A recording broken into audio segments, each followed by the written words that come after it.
Hello everyone and welcome back to my Let's Play of Hiveswap Friendsim.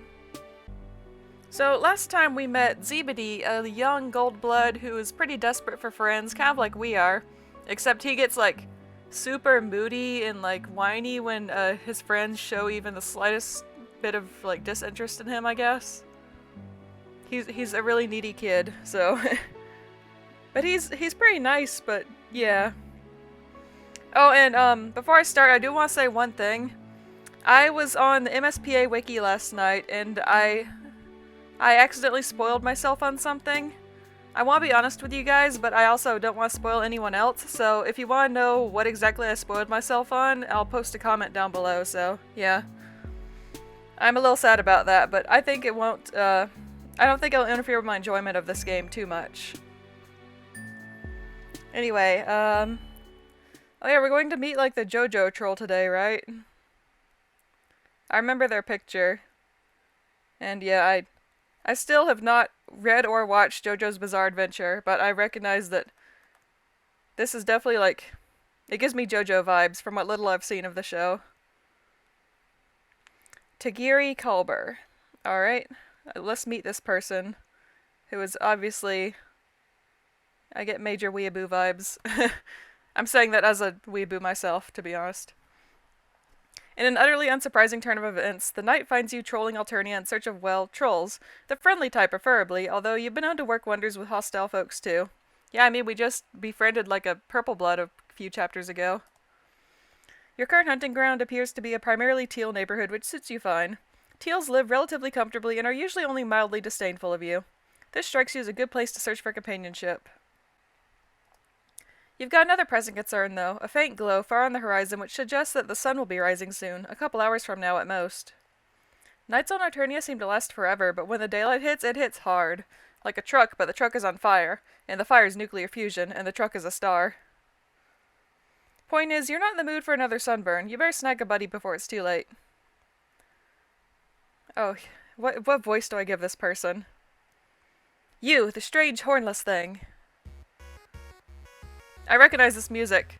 I don't remember the name, but I've definitely heard this one. Speak of the devil. You whip around and spot a troll boy with a stylish hat and the sword sheath behind his back. His clothes are a little shabby, but he carries himself with a rigid, composed air. What are you, some kind of mutant troll, or another sentient creature? Definitely the latter, you say. Unless you would prefer the former, in which case you're that, actually. But mutants, you've learned, are not particularly well liked on this planet. An alien? I won't have to cull you then. Not immediately, at least. You don't appear to have a you don't appear to be a cull-on-sight species. Lucky for you that I won't have to loose my blade, and lucky for me to have found a potential comrade. I know what you seek. Shelter and friendship, not necessarily in that order. You're about to speak up, but he's already moving on. You seek the meeting place of the East Alternian Fine Animated Art Appreciation Society. Yes, I would like to join your anime club. Or, as some less cultured souls would call it, the anime club. Oh, a club! Back home, teachers used to go on and on about how clubs were a wonderful place to meet new friends. You didn't really believe it then, but maybe things are different here in Alternia. You confidently assert that, yes, you are here for the animes. I really am. Good. I feared I was going to have to cancel tonight's meeting due to no-shows, but now it can proceed as scheduled. Follow me. He gestures towards his hive and begins to stride confidently towards it, but then he rethinks it, pausing to look back at you. Wait. Subs or dubs? I'm going to be completely honest here, I think both are good. Some subs are better than dubs, and surprisingly some dubs are better than subs.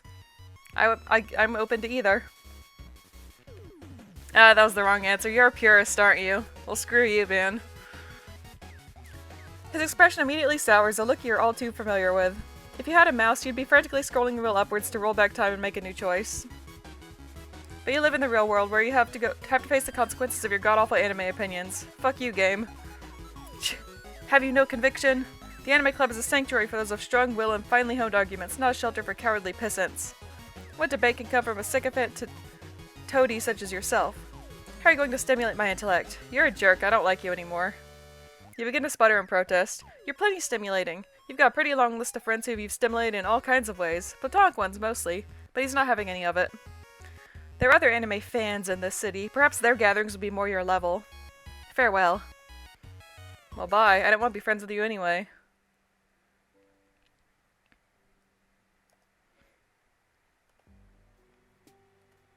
I'm gonna answer dubs this time just to make him super mad. Oh! He likes dubs? What? Okay. I was not expecting that, to be honest. I'm kind of just sitting here wondering what exactly is going on. Perfect. A fellow connoisseur. Let's continue. Nice figurines. I'm looking at all of them. Give me a minute. Oh, you got some body pillows over here, but they're not... I see the Scarlet Ribbitar. But, yeah, I was going to say, these aren't, like, the very, scantily clothed, body pillows that are so stereotypical. These are actually fairly classy ones. Got some nice figurines. You got a fake sword. More figurines. That's a cool poster right there. I would watch that anime. Busty Olive Blood. There's a cool, like, dragon thing up here. Dragon Lucis. Tegiri invites you inside his hive with a sweeping bow and you step into the foyer. I don't know if it's foyer or foyer, but I always say foyer, so roast me if you want, I don't care. The hive looked normal from the outside, normal by troll standards at least, but the inner decor has an entirely different vibe to it. It reminds you of Japanese architecture. Tegiri takes off his sandals before entering the next room. You'd take your shoes off too if you had any. As you step into his living room, you are assaulted, not literally thankfully, by an absolute smorgasbord of merchandise. I said that weird. This place looks like somebody did Google search for otaku collection and opened the first result. Posters and scrolls adorn every inch of the wall available, and inches of walls that aren't available are blocked by shelves containing all sorts of DVDs, manga, and other such forms of media. On a large glass shelving unit near the room's exit, you spy a veritable cornucopia of anime figurines, most of whom seem to be in varying states of undress. You would like to describe it as tasteful nudity, but you would also like to describe yourself as the most popular person in Alternia, and both would be a lie. Tegiri has arranged his merch meticulously according to blood color, from red at the bottom to fuchsia at the top. I see you're admiring my fine Eastern Alternian collectibles. I polish them daily, just as I polish my blade. I hope that's not a euphemism. Don't touch them or you'll taste folded steel. You slowly retract your hand. You wouldn't dream of touching them. That was never ever something you were planning on doing. You won't even breathe on them. Also, I'm pretty sure that's going to be a real sword, unlike, Earth otakus, who generally have fake swords or replicas. In fact, you step far away from the collectibles, just in case. Oh, you have a... That's a cute doggy. Doggy Lucis. With that step, you bump into something behind you and hear a soft ruff. As you spin around to look, you see what must be Tegiri's Lucis surveying you with an intense gaze. It looks a lot like a Shiba Inu if they were twice the size and had opposable everything. Honestly, watching it scuttle around like a monkey while sniffing at you is pretty entrancing. Eventually, you seem to meet its standards because it darts out of the room. You hear some rustling in what you assume is the kitchen. That was Tadashi Inu, my Lucis. He taught me everything I know. I could not have asked for a better sensei. Yeah, dogs are great, you respond, and then immediately wish you could take that back. Dogs are great. That's gotta be the blandest possible statement you could have made. And possibly inaccurate, too. What's this thing called? A bark beast? A fetch fiend? A wolf gremlin? Oh, Tegiri isn't even paying attention to you anymore. He's busy perusing his shelves, picking out some DVDs. Per my viewing schedule, we'll watch a carefully curated selection of episodes from one classic and from one recent release. But, since you're a newcomer, it might be best not to jump into the middle of Les Spout's series, Philosopher Half Iron. You mean Full Metal Alchemist? I love Full Metal Alchemist. Perhaps we shall instead begin with the first season of School-Fed Heroism and transition into some episodes of Kismet Stuck Morning? I'm trying to figure out what those references are. Is School-Fed Heroism kind of like My Hero Academia? I don't know what Kismet Stuck Morning is referencing. The original airing, of course, not the censored one with the ridiculous CGI dragon. Ugh. Looks like Tegiri intends to take full control of the morning's activities, which you find entirely copacetic. The less you need to assert your own opinions and make your own choices, the less likely you are to fuck up. This is true. It's probably not a healthy way to live, but it's gotten you somewhere between 1 to 19 friends so far, and you're sticking to it. With deft and precise movements, Tegiri retrieves a disc from his container and pops into the troll equivalent of a DVD player. It makes a slimy chugging noise as it sucks the disc in, and, like usual, you aren't sure if it's an inanimate object or a living being. Either way, you're a little disgusted. The DVD player hums, and Tegiri's TV lights up with a colorful title screen. You're ready to get settled in for a journey through the wonderful world of the animes, but he frowns and pauses the episode less than a minute in. Hang on. This isn't the correct copy. The localization on these lines was changed after the original translator was culled by Purple Blood for the crimes against buffooneries. I specifically ordered the first edition and paid extra for it. This is unacceptable. Tegiri stops the DVD player, ejects the disc, and places it back in its case. Come, there's still time in the night. We need to go resolve this immediately. The shop that imported it for me is nearby. He heads for the door and beckons for you to follow, which you do. You guess it was too much hope for a quiet morning inside, wasn't it? At least you get to go shopping for animes, which sounds fun enough. Will it be at one of those fancy automated stores, you wonder? No, unlike most stores on Alternia, the specialty shop is run by a living troll. A fellow collector who would not entrust such work to automation. So one would expect with an actual ThinkPad involved, there would be no careless mistakes like this. At least I'm on good terms with the owner, so I doubt there will be trouble. You, on the other hand, expect plenty of it. Pretty much everything on this goddamn planet has been trouble so far. Does he know how awful it is here? You don't want to human-splain to him or anything, but things are pretty awful here. Things are pretty awful here. Oh, you guess he knows. He's staring at one of the many billboards that line the streets, which has been defaced with bright red graffiti. It's saying some pretty nasty stuff about Trizza. Rebel sentiments grow by the moment. Alternia lies on the verge of peril, a blade's edge. And not any blade, but the blade of a razor-sharp folded steel katana, forged under the East Alternian moonlight, heated by the bellows breath of a magnificent draconian Lucis, cooled by the shimmering cascade of an acid waterfall, and fit to be handled only by a true expert. Do you dance? You're a little caught off guard by that question. Dancing, as in moving one's body to music? In a way, yes. Moving to the sweet music of steel on steel, the rhythm of combat, the slow step that weaves death and glory into one beautiful motion. Do you dance? Oh, sword fighting, of course. You really should have figured that one out. This guy's dial has only 2 settings, talking about swords or talking about anime. Sometimes he gets particularly frisky and talks about both at once. You tell him that you don't know how to handle swords, but they seem really cool and you'd love to learn. Cool? Huh. Swordplay is more than cool, it's a way of life, a code of honor. To pick up the blade is to bind yourself to the tenets of Bushido, and to be prepared at all times to enforce justice the only way a swordsman knows, through steel. Someday, the pursuit of justice may bring me face to face with these rebel scum. I must be prepared to show them the true magnificent terror of the blade. Who knows, maybe I would even be awarded a Congressional Medal of Honor. A troll can dare to dream. So that's why I practice the swordplay, huh? To enforce justice, kind of like a vigilante? Vigilante? Please. I would only ever call a troll who legally deserved death. What kind of lawless moron do you take me for? You don't take him for a moron at all. In fact, he's very smart and clever and just. You hope you're not laying it on too thick, but he seems to enjoy the praise. Ah, we're here. This won't take too long. He's taking you to a night market that reminds you of the place where you met Polypa. A strip mall lies to the left of the many tents and stalls, and a sign above one door reads, Super Topatico?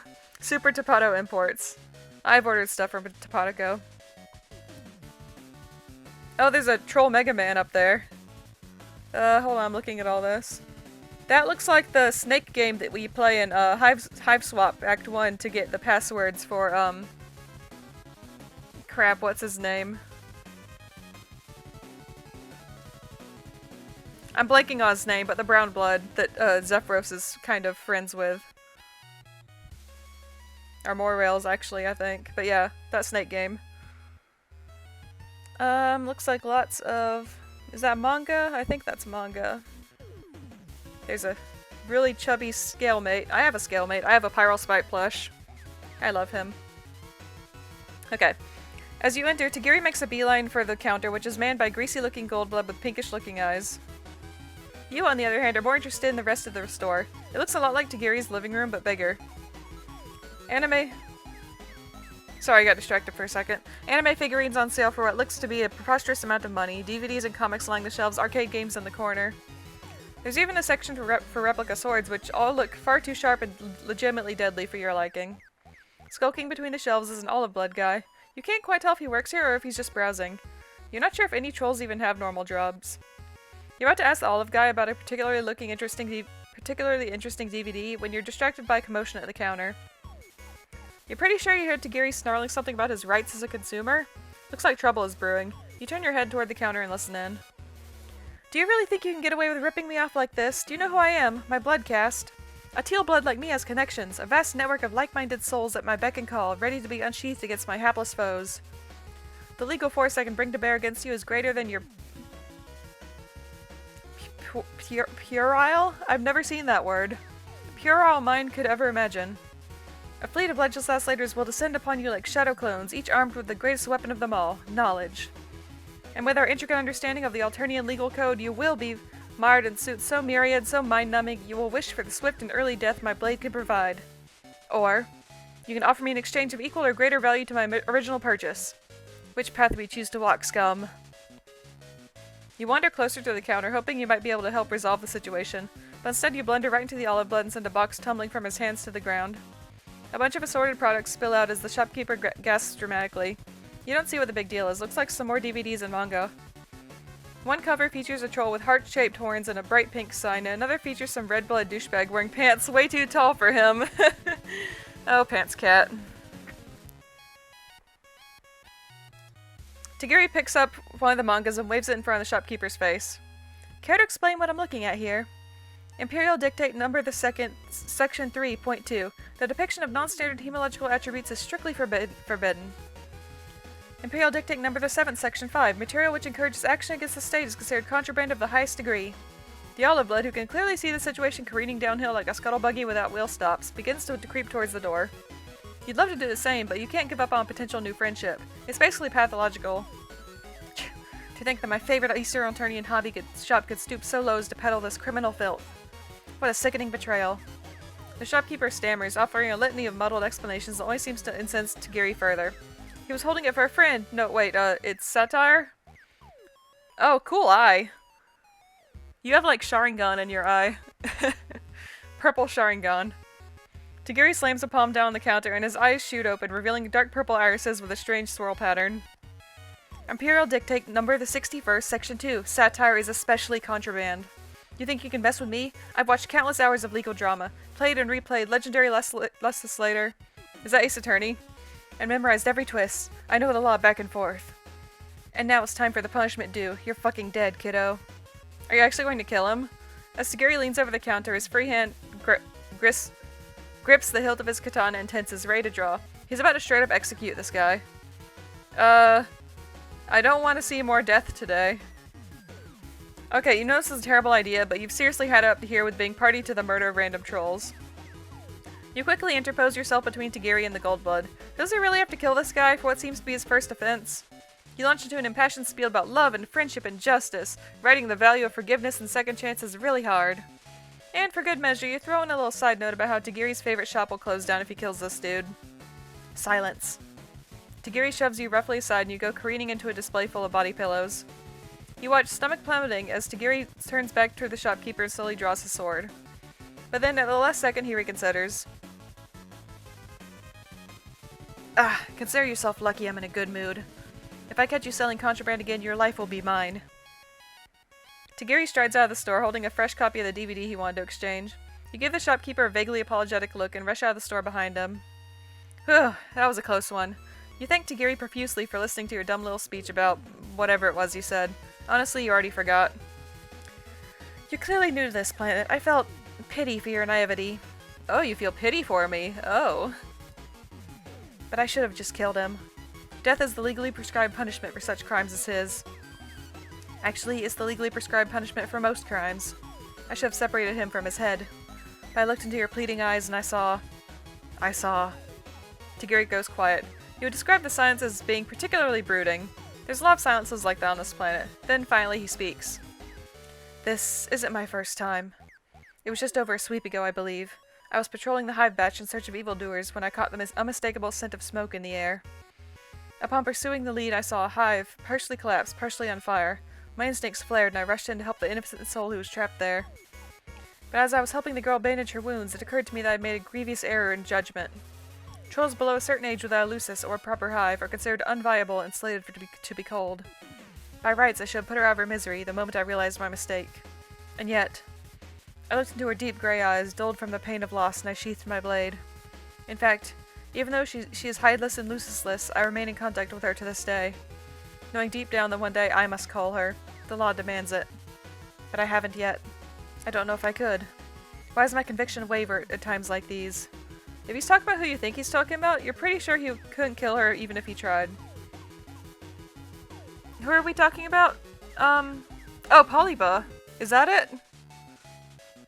Yeah, that was definitely Polypa. I remember her mentioning somebody with a sword helping her out when, like, her hive was destroyed. But that's not the point here. The point is he's spilling some real and true and deep emotion with you.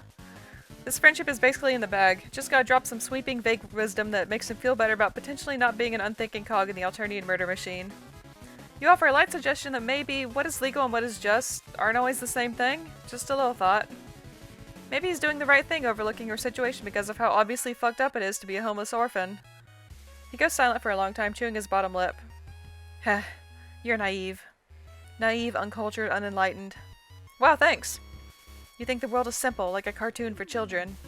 But this is Alternia, a land ruled by cold logic, where men such as myself must make the hard decisions. It's not easy being dedicated to the code of law. It asks much of us and gives us little in return, but gives us order, keeps the beasts at bay. If I were to question it, what then? Would I begin to wonder if it is unjust for a blue blood to command his servants, for imperial drones to hold the infirm, for us to obey the ever-changing whims of the Alternian royalty? It takes a lot of effort to suppress your— well, yeah, but for the sake of this burdening friendship, you allow him to continue his monologue. Riots in the street, troll killing troll, even more than usual, I mean. No, I cannot waver. These hands must remain steady and true. Though I feel a pull towards the scorching fangs of the light, I must continue my path and remain in the tender, righteous embrace of the dark. Truth be to my blade, intellect my sensei, and justice my only companion on this lonely road. He goes on like that for quite a while. It all starts to meld together in your head, and you lose count of how many times he's repeated some screed about justice and truth and being smarter than all the other trolls in the room. It honestly sounds to you like he's just lonely. You know a whole lot about loneliness and the poor management thereof. Some people throw themselves into their nerdy anime hobby, and others become obsessed with making friends no matter the cost of their mental or physical well-being. Maybe he just needs a couple of good pals to remind him what it's like to have a heart. If you try to tell him that, he'll probably just respond with another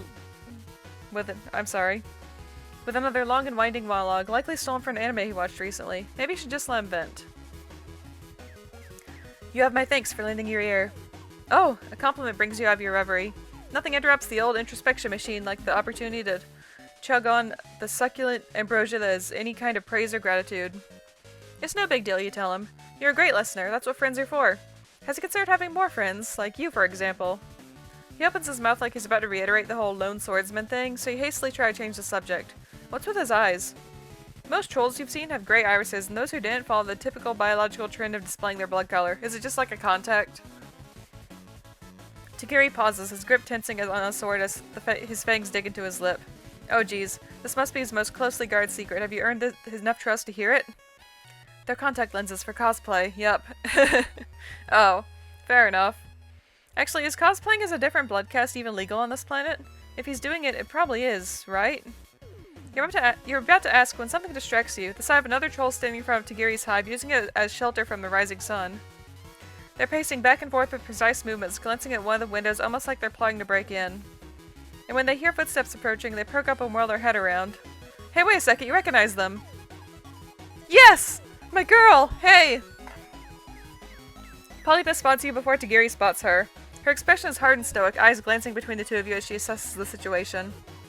And then, like she's throwing on a disguise, her face softens and she smiles. Hey, Tegs. I forgot what I did for her voice. I was starting to wonder where you were, and if anime night was cancelled. Your Lucis is staring at me through the window. I think he thinks it's funny, watching me stuck outside, roasting to death while you're chasing purr beasts around the hive batch. Heh, classic Tadashi. Why were you late? Just busier than expected, with some work. She shoots you a sharp glance. Assembling some new mecha models. You know how it is. Yes, of course. It's all too easy to get wrapped up in one's hobby. Anyway, I didn't realize we'd have a third for once. Not to mention, somebody I know. Nadi? You and my new kohai have already met? She pauses, her eyes darting back and forth between you two once more. She seems to be assessing the situation, wearing a look like an assassin trying to evade capture. You recognize that look, considering she was literally wearing it the last time you met. We're kinda moirails. We are? Oh man, really? Oh, wow. Okay, cool. That's awesome. Oh, jeez. I'm having emotions about this. I love moirails. Whoa, that's absolutely not what you thought you were, but you just kind of nod your head and roll with it. It seems to be what she wants you to do. Oh, moirails. Tegiri's face tightens almost imperceptibly, but you caught it. Nothing gets past your honed friend-making eyes. Well, actually, a lot of things get past them, but not this particular thing. You're finely tuned to the nuances of social situations, as long as those nuances don't involve making a binary choice on which your social future hinges.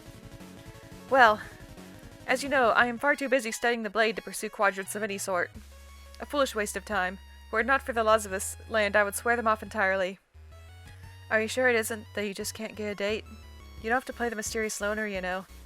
There's other clubs you could join instead of insisting on running your own. He huffs, looking away. You hear his Lucis barking from behind the window in a tone that sounds like laughter. Fools mock that which they cannot understand. And to think I was going to congratulate you on finding love. Once you finish your spiel about romance being dumb, Polypa gives him a light, friendly whap, which he responds to with a smile. You can tell the exchange is friendly not only because he's smiling, but because he's still standing. Enough banter. The harsh glare of the sun begins to crest, and we have Eastern Alternian I almost said ammunition. Animation to indulge in. Oh, I keep hitting enter, I'm sorry. I have a twitchy hand today. I'll allow you both to spend the day at my hive if needed. There's space. Oh shit, a slumber party? And with more than one participant even? This gotta be worth extra friend points. You are so in. Shelter from the boiling death orb in the sky barely even registers to you as an added bonus. Polypa smiles at you as the three of you enter Tegiri's hive. I just saw, Hiveswap Friendsim playing on the TV. Also, the dog is saying wan wan, which is barking in Japanese, basically. Tegiri covers up all of his windows to block out the sun, and then starts up his new copy of his DVD, which thankfully seems to meet his standards this time. You settle in on the couch, basking in the warm glow of friendship, and prepare to lose yourself to hours of beautiful, wonderful animes.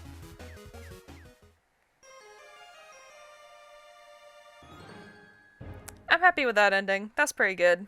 We made friends, we're petting a dog monkey. Everything's good. Polypa's here. Apparently we're more rails, or at least she's using that as a cover.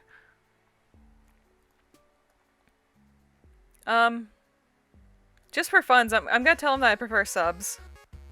Heh, it's entertaining how wrong you are. But even the greatest of Alternia's philosophizers required sparring opponents on the battlefield of intellect.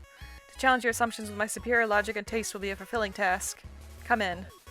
Not really the reaction you were hoping for, but you'd say anything to get into someone's hive, so you'll take it. I think this is all the same after that. Yeah, okay. So interestingly, he's okay with us liking dubs, he's okay with us liking subs, but if we like both, then we're trash. Interesting.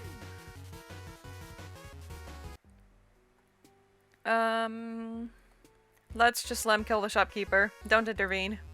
You really don't want to get in between the shopkeeper and Tegiri's sword. For all you know, this really does warrant an immediate execution. Who are you to judge? You do, however, squint a little so you don't have to see the full gory detail of the calling. Turns out it's not nearly as gory as you expected.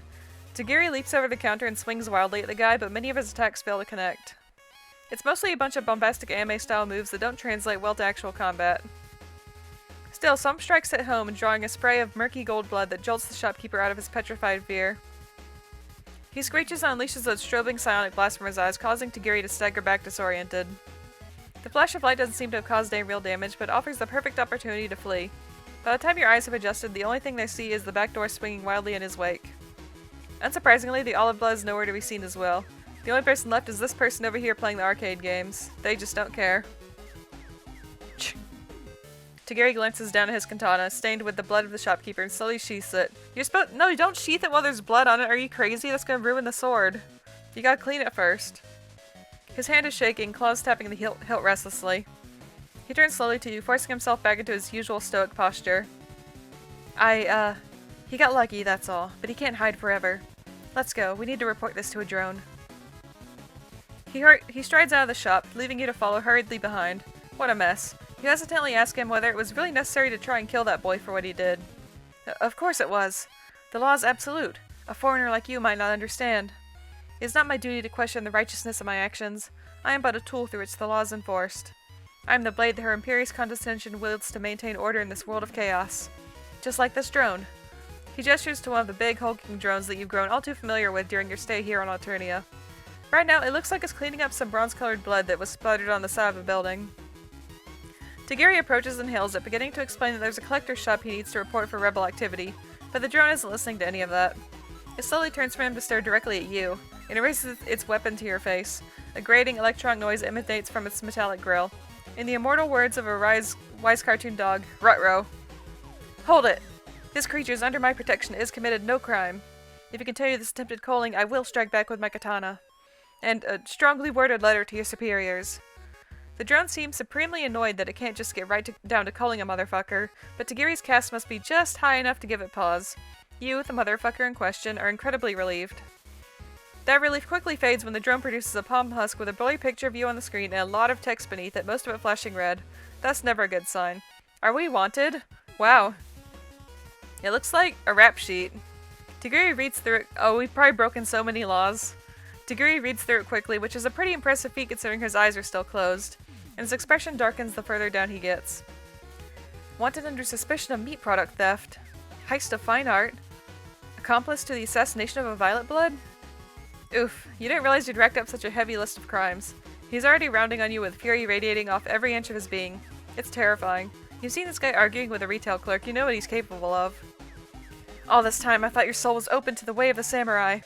I thought I had met a potential new connoisseur of animated arts. But no. Your blood pressure pumps only lies through your villainous veins. You were just looking for an alibi, a place to bide your time, to get away from the drones until it was time to indulge once more in your criminal ways. You tried to defend yourself. You didn't do any of those things, and you had a perfectly good reason for most of them. Tegiri isn't buying it. He's clutching his katana's hilt so tight veins are bulging on his hand. Silence, coward. The time has come for my blade to strike true. Ha! He draws his blade in a smooth motion and swipes at you, and you just barely manage to sidestep the attack. You dart backwards, stumbling over yourself in your haste to get away, while he swings his katana wildly around while making lots of weird grunting noises.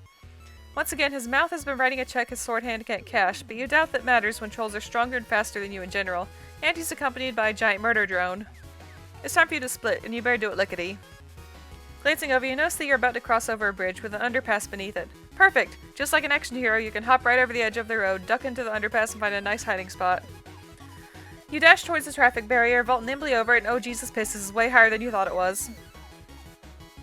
You hit the ground hard with a resounding crack, and for a moment your vision goes blank as a wave of pain sears your nerves. As the pain disorientation begins to fade, you decide it's about time to take stock of your situation. A couple of broken bones, old hat, a troll trying to kill you, not a familiar, drones attacking you, same, and sun about to rise and scorch you into nothing, again. Individually, you've risen to the challenge of just barely handling each of these problems, but all at once? Yeah, you think you're just gonna call this one here. Useless. Yeah, we're pretty much dead. Alright, I think that's everything for Tegiri. We're friends now, right? All according to Keikaku. You appreciated some East Alternian fine animated art. Well, what do I think about Tegiri? He's obviously a major weeb, and not really the good kind either. I'm happy that he seems to be friends with Polypa, because she needs a friend, really, besides us. But yeah, he's kind of... I don't know. He's definitely on the, lower end of the ranking. I don't dislike him, but I'm not really a fan, so... sorry. Anyway, thanks for watching, I hope you have a great day, and I'll see you next time. Bye!